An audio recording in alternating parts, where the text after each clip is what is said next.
Olá pessoal, boa tarde. Iniciar aqui esse vídeo discutindo um pouco, falando um pouco para vocês sobre o texto do Kant, tá? Que é o texto com o título Resposta à Pergunta: o que é o esclarecimento? Tá? Vou tentar ser bem objetivo, focando mais nesse texto especificamente, porque ontem eu tentei gravar o vídeo, me estendi demais, o vídeo ficou muito longo, acabou que não tinha espaço no celular e cortou o vídeo no meio, eu perdi tudo que eu tinha gravado. Então dessa vez eu vou tentar ser bem objetivo, tá? Então vamos lá. Só contextualizando então, nós estamos aqui na disciplina de Filosofia Geral e Jurídica, tá? Onde nós vamos abordar alguns aspectos do pensamento de Kant, tá? O filósofo Immanuel Kant. Tá?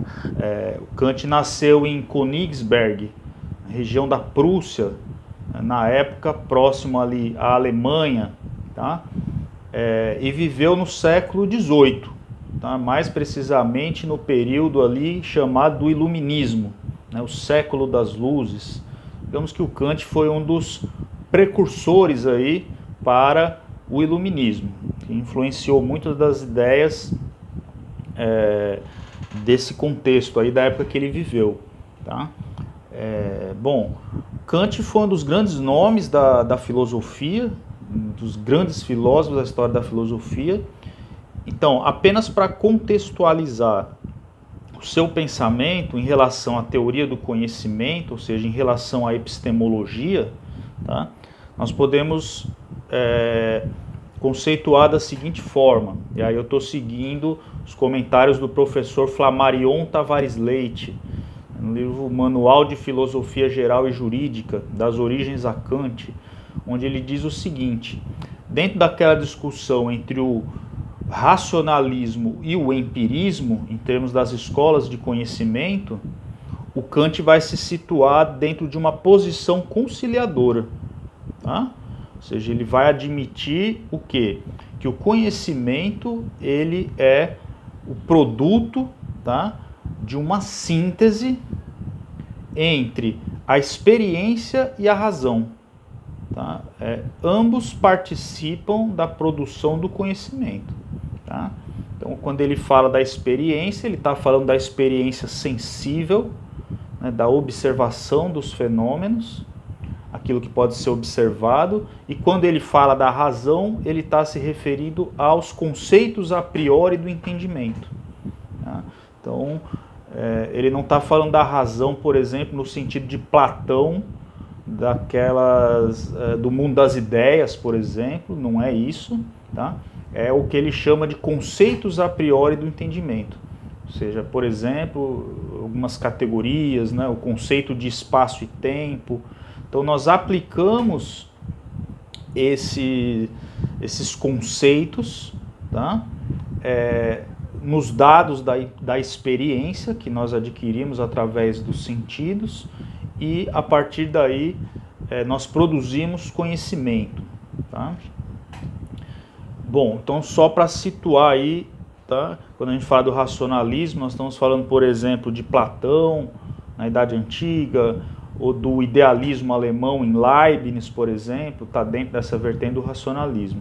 E do empirismo, por exemplo, Francis Bacon no século XV, depois o John Locke no século XVII, o empirismo britânico, né, considera que o conhecimento advém da experiência, tá? E o Kant fica aí numa posição mais conciliadora, tá, entre essas duas vertentes. Para o racionalismo, o conhecimento advém da razão. Tá? Bom, então essa discussão o Kant vai travar em algumas de suas obras, principalmente na Crítica da Razão Pura, que é a grande obra do Kant no campo da filosofia geral.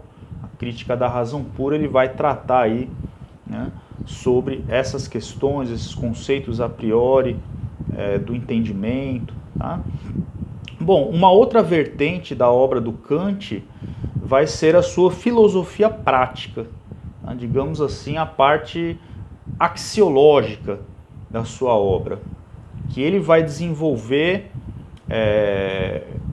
principalmente em algumas obras, como, por exemplo, a fundamentação da metafísica dos costumes, tá? Onde vai estar ali o núcleo do que poderíamos chamar da ética kantiana. Então, o conceito de imperativo categórico, por exemplo, né? O conceito de dever, tá? Esse agir moral, agir conforme o dever, agir conforme o imperativo categórico. Ou seja, agir de um modo que o princípio da atuação possa ser convertido numa lei universal. Tá? Então, nessa obra, Kant vai discutir esses conceitos. Em outra, por exemplo, a metafísica dos costumes, ele vai trabalhar a sua ética, onde ele vai dividir em duas partes, a doutrina da moral e a doutrina do direito. Tá? Enfim, essa preocupação mais prática mesmo. Tá? Depois a gente vai trabalhar um pouco esse conceito de direito em Kant, né? Qual a função do direito, como é que ele entende o direito, como é que ele define também o conceito de direito. E outros textos também do Kant, como por exemplo esse que nós vamos discutir, o que é o esclarecimento, e também, por exemplo, a paz perpétua, onde ele se questiona sobre as possibilidades de haver um convívio pacífico entre as nações. Como fazer com que haja esse convívio pacífico entre as nações. Tá? Então isso a gente vai vou deixar para uma outra oportunidade essa discussão. Tá? Mas, em grande parte, essa parte da filosofia prática kantiana, ela se baseia no pressuposto que é o seguinte: o ser humano ele deve agir moralmente, fazendo uso da sua razão. Tá? Então, o ser humano naturalmente ele é movido muitas vezes por impulsos, né? por impulsos, às vezes impulsos egoísticos, agressivos. Então, a razão ela deveria sobrepujar, se sobrepor a esses impulsos. Tá? Então, bem ao espírito do iluminismo, a crença nos poderes da razão, da ciência. Tá? Então, esse texto aqui, ele traz um pouco essa discussão. Tá? Então, já adentrando aqui no texto, esse texto foi uma provocação da imprensa da época que lançou uma pergunta, que era, o que é o esclarecimento? Tá? E aí o Kant vai tentar responder, e a resposta que ele dá é a produção aqui desse texto para tentar responder o que era esse esclarecimento. Aufklärung, tá? Eu não sei se a pronúncia correta do alemão é essa, tá? Mas tentar responder essa questão. Então, né, estamos aí no contexto do século das luzes, século XVII. Esse texto foi escrito em 1785, tá? Mais ou menos.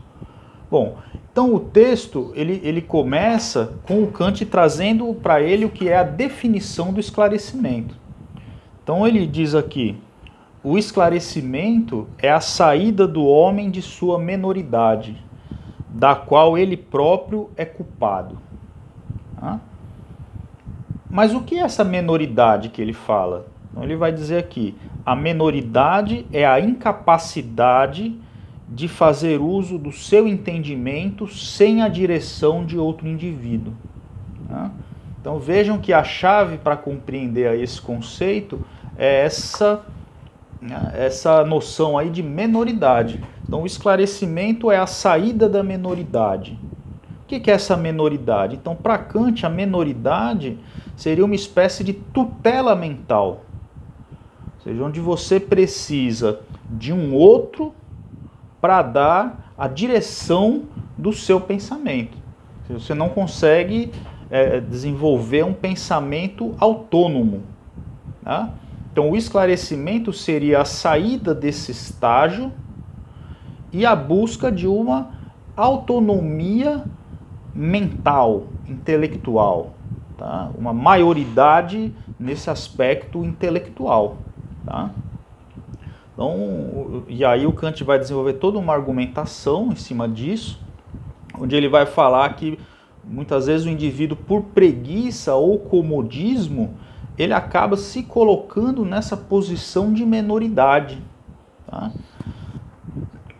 Onde ele vai até dizer aqui no texto que sempre na história da humanidade, alguns tutores, como ele chama, se colocaram nessa posição, que ele vai dizer aqui no texto, como se estivesse conduzindo o gado. Ele usa esse termo, né? O gado embrutecido. Tá? Então, como se estivesse conduzindo o gado. Uma espécie de um comportamento de rebanho, como Sócrates dizia. Tá?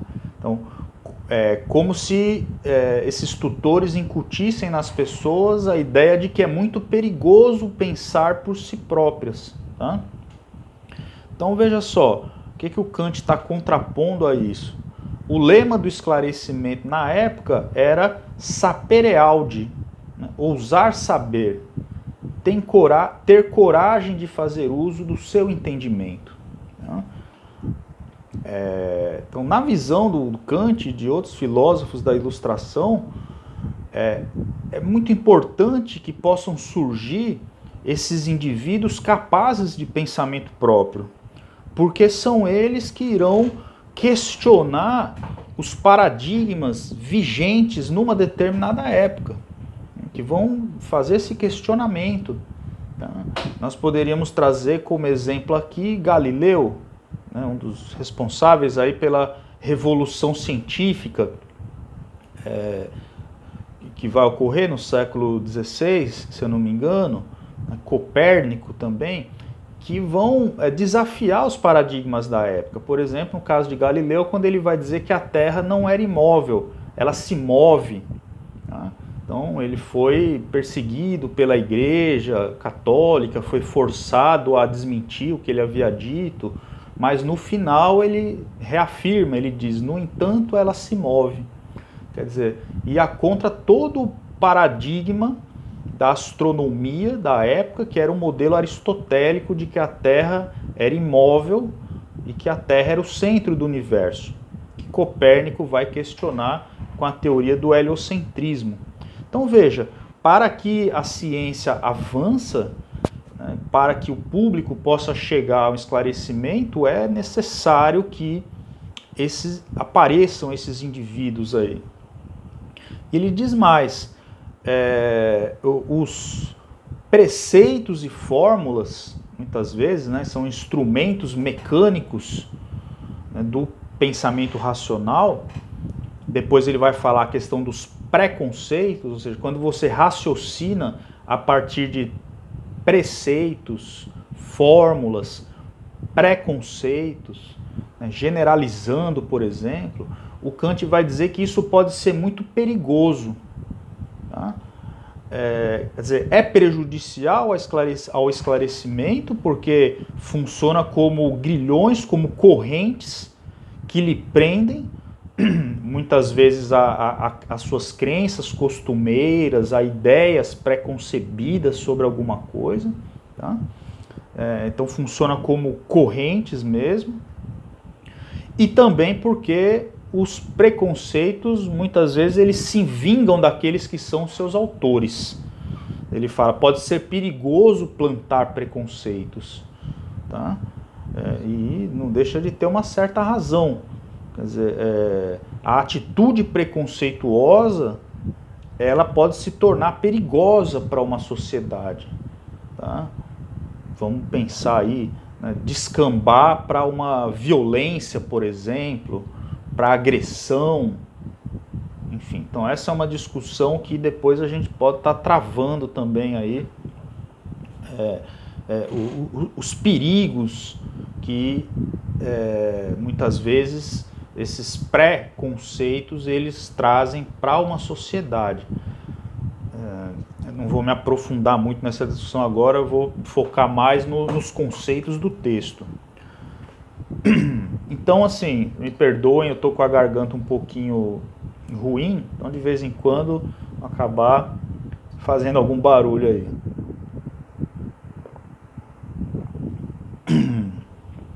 Pessoal, então vamos para uma segunda parte aqui do texto.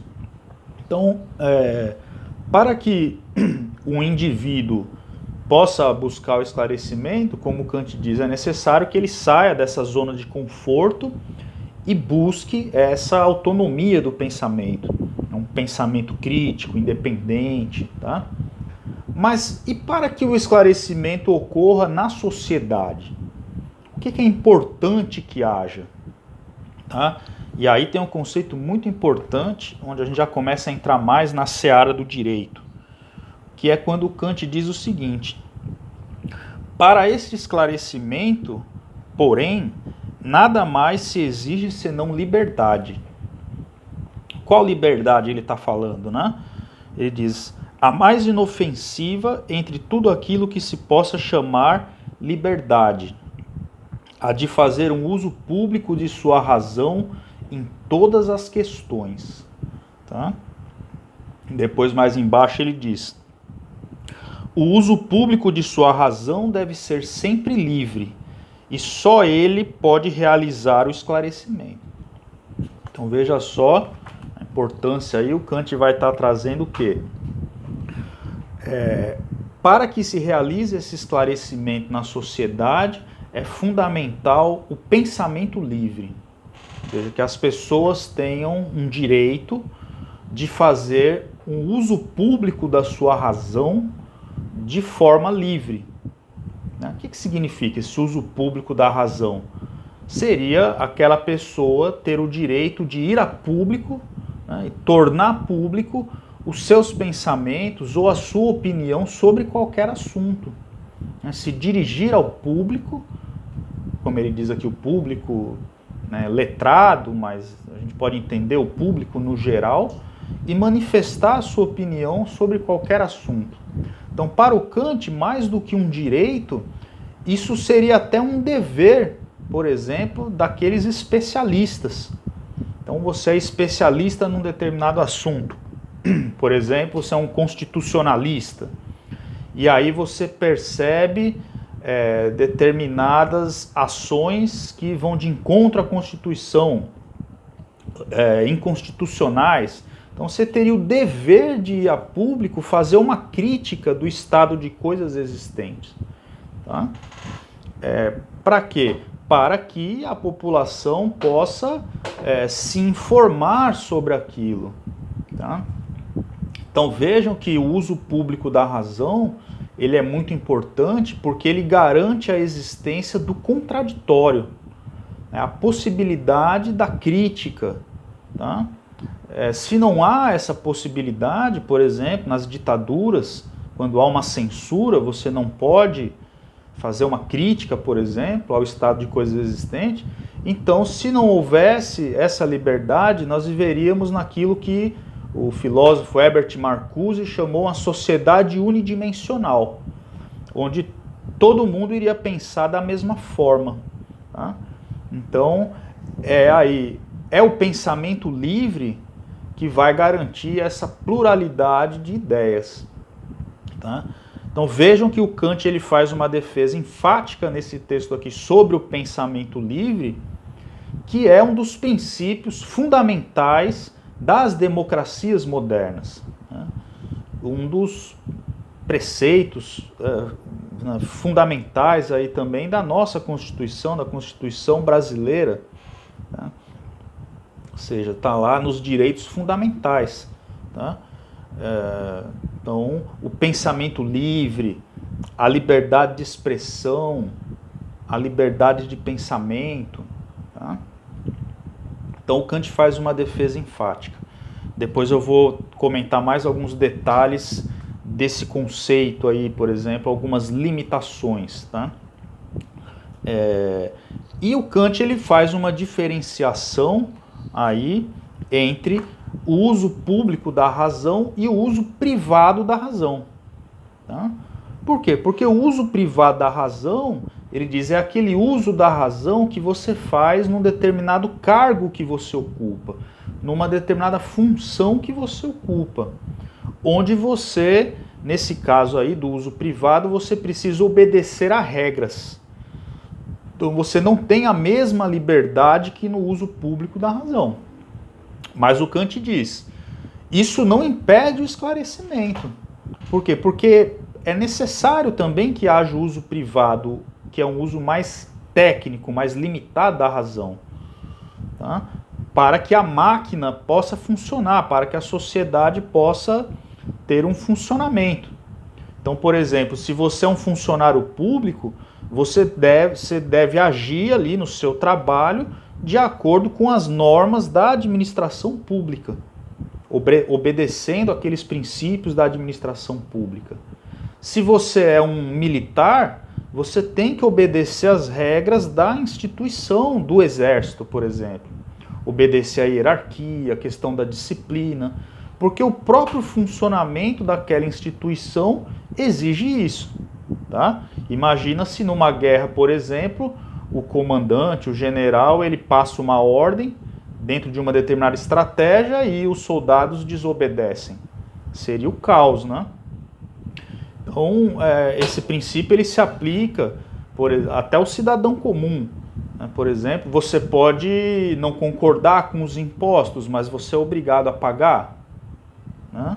É um exemplo que nós podemos dar. Tá?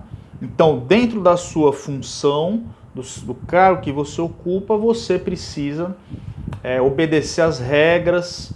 Tá?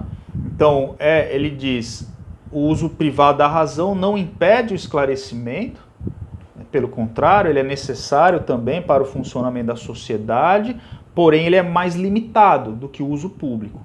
Tá? Ele não, na visão do Kant, ele não favorece tanto o esclarecimento como o uso público da razão.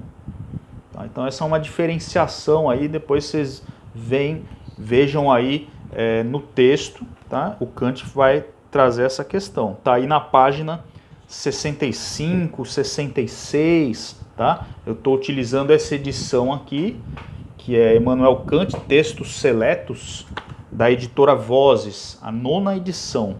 Mas vocês encontram esse texto aí até em domínio público, na internet, ele é fácil de encontrar. Bom, um outro aspecto aí, um outro princípio fundamental que o Kant vai defender aqui é o da liberdade de crença. Tá? Então, era muito comum nessa época do Kant, né, dos estados absolutistas, que o monarca ele impusesse uma religião oficial para o Estado, a qual os súditos deveriam concordar. Tá? Então o Kant ele vai criticar isso. Ele vai dizer o seguinte, que inclusive ele vai elogiar o rei da Prússia, que era chamado déspota esclarecido, que concedia essa liberdade aos súditos, a liberdade de crença. Então o Kant ele vai dizer aqui no texto, deveria ser absolutamente proibido unificar o Estado sobre uma constituição religiosa fixa, da qual as pessoas não tivessem o direito de duvidar. Ou seja, ele está defendendo aqui o que? O Estado laico. Ele está dizendo, não deveria ser permitido haver uma religião oficial do Estado. Então ele defende o Estado laico. E ele fala, o príncipe deve conceder aos súditos, tá, a liberdade para que cada um possa decidir por si mesmo em que acreditar. Ele fala aqui no texto, o que fazer para a salvação das suas almas. Ou seja, em questões espirituais, ele diz, o soberano deve evitar o despotismo espiritual. Tá? Então, ele faz uma defesa veemente também aqui nesse texto da liberdade de crença e também do Estado laico, consequentemente. Tá? Então, vejam que alguns dos princípios que o Kant está defendendo aqui, como o pensamento livre, a liberdade de crença, são princípios aí consagrados, tá, para várias democracias, tá, da época moderna e contemporânea. Tá? Então, é dentro desse espírito aí que o Kant ele está caminhando. Bom, e aí chegando aqui no final do texto, né, e aí eu vou pular aqui para a última parte do texto mesmo, já que é assim, no último parágrafo do texto. Tá? Então o Kant ele vinha argumentando o seguinte, que o soberano, o príncipe, como eles chamavam na época, vamos chamar aqui o governo, ele não deve ter receio de conceder ao povo, à população, né, aos súditos, como eles chamavam, não deve ter receio de conceder essas liberdades. Porque ele fala, essas liberdades, na verdade, elas são vantajosas para o povo e para o governo, para o Estado. Tá? O Kant ele adota uma posição diferente, por exemplo, do Thomas Hobbes, que defende aquele Estado soberano, onde os súditos fazem um pacto de submissão, delegam o poder ao soberano e depois não pode contestá-lo. Então veja que o Kant ele se aproxima mais do John Locke, mais até do Rousseau também, tá? Então, na visão do Kant, o governo não deve ter medo de conceder essas liberdades para o povo, pelo contrário, ele deve ampliar cada vez mais essas liberdades. E por quê? Qual a vantagem que isso traria? Então veja só, na visão, essa parte é bem importante, né? Ele diz o quê? No último parágrafo, um grau maior de liberdade civil parece vantajoso para a liberdade de espírito do povo. No entanto, estabelece para ela limites intransponíveis. Porque essa liberdade que o Kant está falando aqui também não é a liberdade de fazer o que você quiser. Seria o que? A liberdade natural, né, que o Rousseau falava lá no contrato social. Então, a liberdade natural, aquela